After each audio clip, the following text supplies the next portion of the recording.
Сәлем дарын онлайн қолданушылары. Бүгінгі күннен бастап біз сіздермен программалау тілімен танысатын боламыз, соның ішінде Python.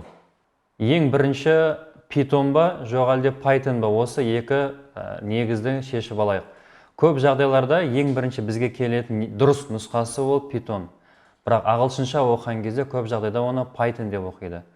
Екі атауы да дұрыс, бірақ біз мүмкіндігінше Python сөзін қолданатын боламыз. Python'ның тарихына қысқаша шолу. 1991 жылы Гвидама Руссо Python программалау тілінің негізін қалап шықты. Қазіргі таңда Python программалау тілі топ 10-қа кіреді, немесе топ 5-ке кіреді. Программалау тілін таңдаған кезде ешқандай универсалды бағдарламалау тілі жоқ. Яғни әрбір программалау тілі белгілі бір шешімге байланысты таңдалады. Біздің қарап отырған Python программалау тілі көп жағдайда үйрену үшін өте оңай, және де Python'ды үйрену үшін басқа программалау тілін білудің қажеті жоқ. Негізгі мүмкіндіктері: тез үйренуге болады, басқа бағдарламалау тіліне қарағанда код аз жазылады. Осы жерге қысқаша тоқталып кетейік. Егер сіздер мектепте немесе колледж, университеттерде Pascal, C++, Lazarus, Java программалау тілдерін қолданып көрген болсаңыздар, онда білеміз әрбір қатар үтірніктемен аяқталу керек. Ол жерде фигурный жақшалар, квадрат жақшалар және де функциялар өте көп шақырылады. Ал Python программалау тілінде бағдарлама жазу ондай мүмкіндіктерді қарастырмайды. Python программалау тілінің тағы бір артықшылығы ол көп компанияларда қолданылады. Мысал ретінде өте көп келтіруге болады, және де ашық кітапханалар өте көп. Яғни кітапхана деген бұл жерде біз алдағы уақытта библиотека деген мағынаны білдіретін болады. Python программалау тілінде бағдарлама жазу үшін бізге идея керек, немесе блокнот, немесе ноутбук деп аталынады. Біз соның ішінде Anaconda ортасын қолданамыз.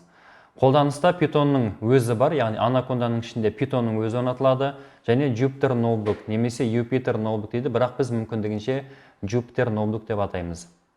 Anaconda кез келген операциялық жүйеге орнатылуы мүмкін. Ол macOS болуы мүмкін, және де Windows болуы мүмкін. Anacondаны орнату үшін ресми сайтына өтеміз. Ол үшін anaconda.com сайтын ашамыз. Қазір біз Anacondaның ресми сайтындамыз.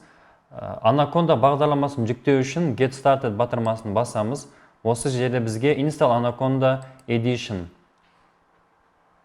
таңдалынады. Астына қарап түсе беретін болса, бізге Download батырмасын басу керек. Мінекей Install Anaconda. Осы жерде өзіңізге байланысты операциялық жүйе немесе операционный система таңдаймыз. Біздің жағдайда Windows Python 3.7 версиясы 64 нұсқасында.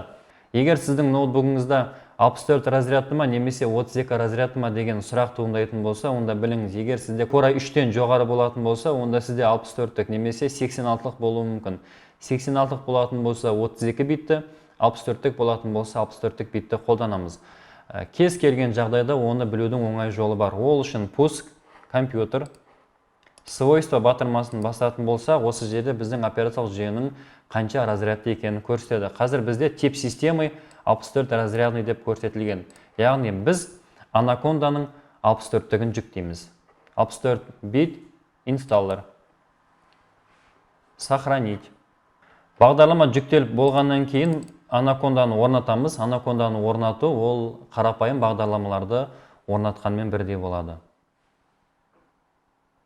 Дальше осы жерде жаңа далее. Next батырмасын таңдаймыз. Я принимаю, I agree. Және де осы жерде таңдаймыз барлық қолданушыларға немесе өзіме.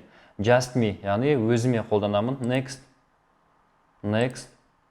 Осы жерде add patch, алдағы уақыттарда барлық бағдарламаларды орнату үшін біз таңдау жасаймыз. Және install. Бүгінгі сабақта біз сіздермен Python программалау тілімен қысқаша таныстық, және де өзімізге қажетті ортаны, яғни Anacondаны орнаттық.